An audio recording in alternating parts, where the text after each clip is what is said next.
परीक्षा हो, इतिहास is a very important topic और उसमें भी अगर आप देखेंगे तो आपके लिए जो एंशियंट हिस्ट्री है, मेडिवल हिस्ट्री है और मॉडर्न हिस्ट्री है, ये तीनों ही बहुत ही इम्पॉर्टेंट है। और इसमें भी कुछ खास टॉपिक ऐसे होते हैं जिससे बार बार प्रश्न आते हैं। कुछ टॉपिक अगर आप इग्नोर भी कर दें तो कोई फ़र्क नहीं पड़ता है। तो कुछ ऐसे चुनिंदा टॉपिक जो कि आपकी हर प्रतियोगी परीक्षा के लिए, चाहे आप पीसीएस दे रहे हों, आरओ दे रहे हों, पीईटी की परीक्षा दे रहे हों, या फिर किसी भी एग्ज़ाम के लिए एसएससी दे रहे हों, या फिर अगर आप किसी ग्रुप सी या ग्रुप डी भर्ती की तैयारी कर रहे हों, इतिहास जैसे अगर आप टीजीटी पीएचडी की तैयारी कर रहे हैं तो भी ये टॉपिक आपके लिए बहुत ही हेल्पफुल रहेगा। तो आज हम पढ़ने वाले हैं प्राचीन भारतीय इतिहास के अंतर्गत बहुत ही इम्पोर्टेंट टॉपिक, जैसा कि आप जान रहे हैं यहाँ पर कि हिंद यूनानी, शक, पहलव और कुषाण, ये 4 ऐसी जातियाँ हैं जिन्होंने भारत में सबसे पहले आक्रमण किए। तो भारत पर आक्रमण करने का जो विदेशी आक्रमणकारियों का क्रम है वो यही है। सबसे पहले भारत पर आक्रमण किया गया हिंद यूनानियों के द्वारा, उसके बाद शकों के द्वारा, फिर पहलवों के द्वारा और फिर कुषाणों के द्वारा। तो इनके बारे में जानेंगे। छोटा सा वीडियो होगा लेकिन बहुत ही नॉलेजेबल रहेगा। आप लोग प्लीज़ इसे पूरा देखिएगा, आपको वीडियो की इंपॉर्टेंस पता चल जाएगी। तो सबसे पहले तो आप ये नोट कर लीजिए, इसको रट लीजिए कि भारत पर आक्रमण करने वाले विदेशी आक्रमणकारियों का क्रम क्या है। ये हैं हिंद यूनानी, शक, पहलव और कुषाण। ये बहुत ही इंपॉर्टेंट है, इससे एक प्रश्न अक्सर पूछा जाता है, तो इसको आप बिल्कुल रट लीजिए, ठीक है। और भारत पर सबसे पहले आक्रमण किसने किया?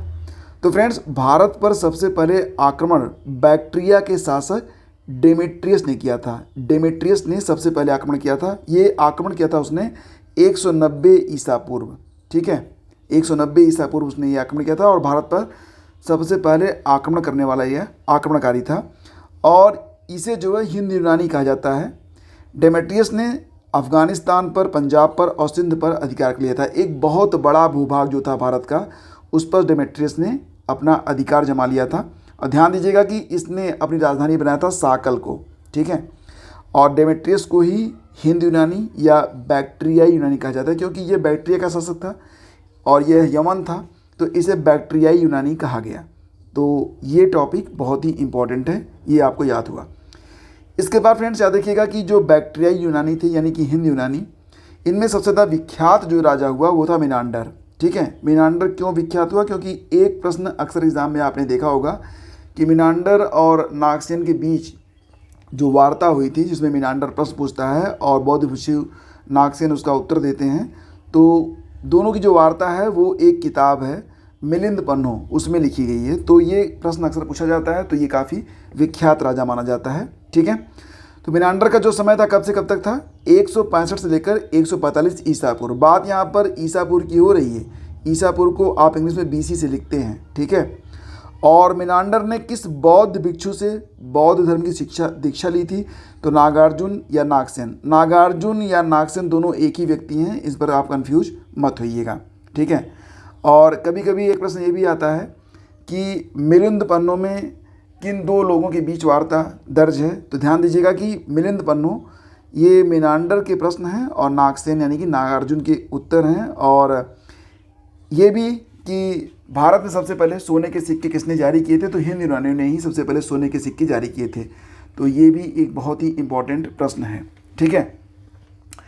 और जो पर्दा होता है, इसे आप देखेंगे जब आप कोई भी नाटक पढ़ रहे होंगे तो यवनिका गिरता है। यवनिका का मतलब भी होता है, यमन से लिया गया ना, तो यवन का मतलब पर्दा। तो पर्दा की शुरुआत जो की गई वो, अब पर्दा प्रथा वो वाली नहीं जो इस्लाम धर्म में होती है, ये पर्दा जो कि अक्सर स्टेज वगैरह पर रहता है, घरों में रहता है, उसकी शुरुआत की गई थी यवनों के द्वारा, इसलिए इसको यवनिका भी कहते हैं। अब आएंगे शक साम्राज्य पर, ठीक है। तो शक साम्राज्य, इसकी 5 शाखाएँ थी, इससे प्रश्न कम ही पूछा जाता है। शक मूलतः मध्य एशिया के निवासी थे, ये याद रखिएगा। वो चारागाह की खोज में भारत आए थे। पहला शक राजा माना जाता है मो को। क्या नाम है इसका? मो। ये पहला शक राजा था।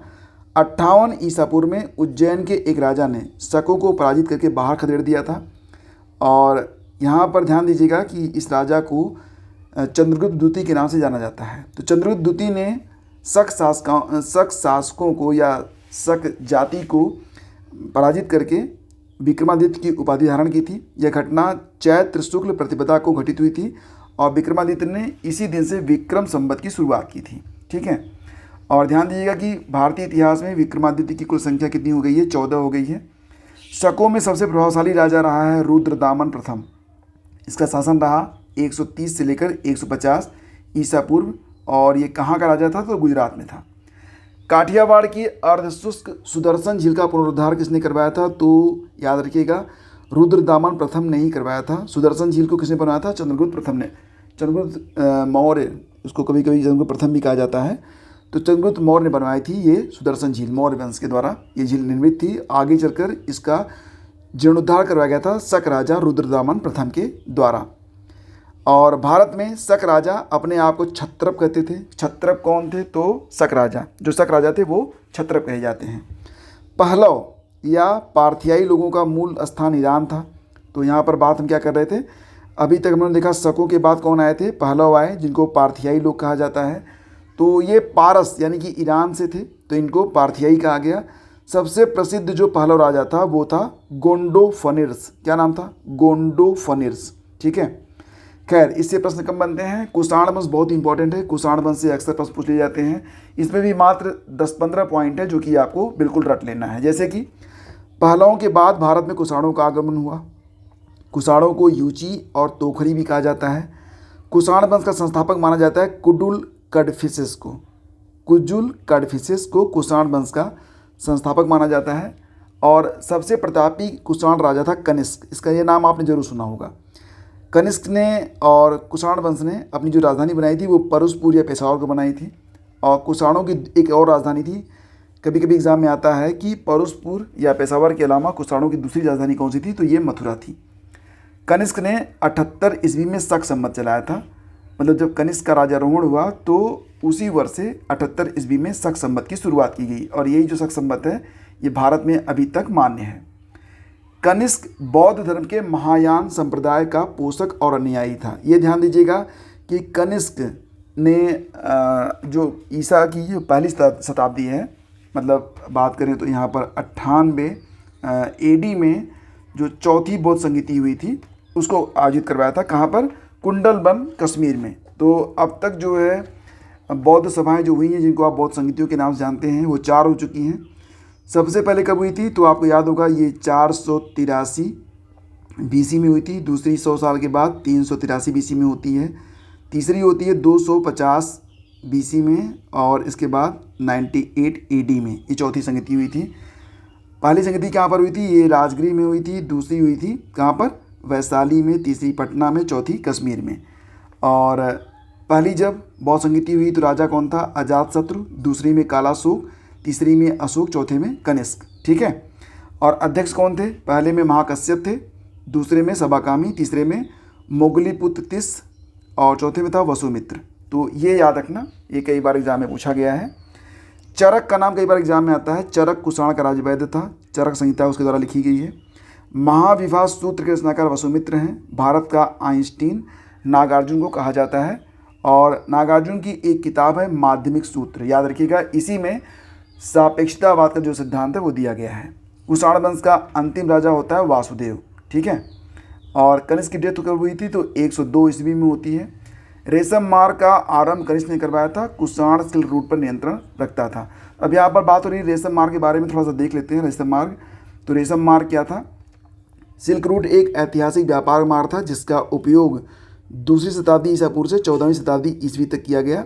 यह चीन, भारत, फारस, अरब, ग्रीस और इटली को पार करते हुए एशिया से भूमध्य सागर तक फैला हुआ था। उस काल में होने वाले रेशम व्यापार के कारण इसे रेशम मार्ग कहा गया। तो आप रेशम मार्ग, ये जो लाल लाल रंग में आप देख रहे हैं, इसको देख सकते हैं। चाइना, इंडिया, पर्सिया, इसके अलावा अरेबिया, इजिप्ट और यूरोप तक ये फैला हुआ था और ये काफ़ी विस्तृत था, ठीक है। तो रेशम मार्ग की विशेषता ये थी कि रेशम मार्ग किसने बनवाया था, तो ये कुषाण ने ही बनवाया था और इसी पर वो सबसे अधिक नियंत्रण भी रखता था। तो दोस्तों, ये टॉपिक मुझे उम्मीद है कि आपको समझ में आ गया होगा और मैं आप लोगों से यही कहूँगा कि इस वीडियो को अगले 24 घंटे के अंदर एक बार दोबारा से देखना और इसके बाद अगले नेक्स्ट जो हफ्ता होगा उसमें भी एक बार देख लेना। इतना देख लेंगे तो आपको बिल्कुल सब याद हो जाएगा। बाकी मिलते हैं आपसे अगले वीडियो में। ये सीरीज अच्छी लग रही है तो नीचे कमेंट करके जरूर बताइएगा। धन्यवाद।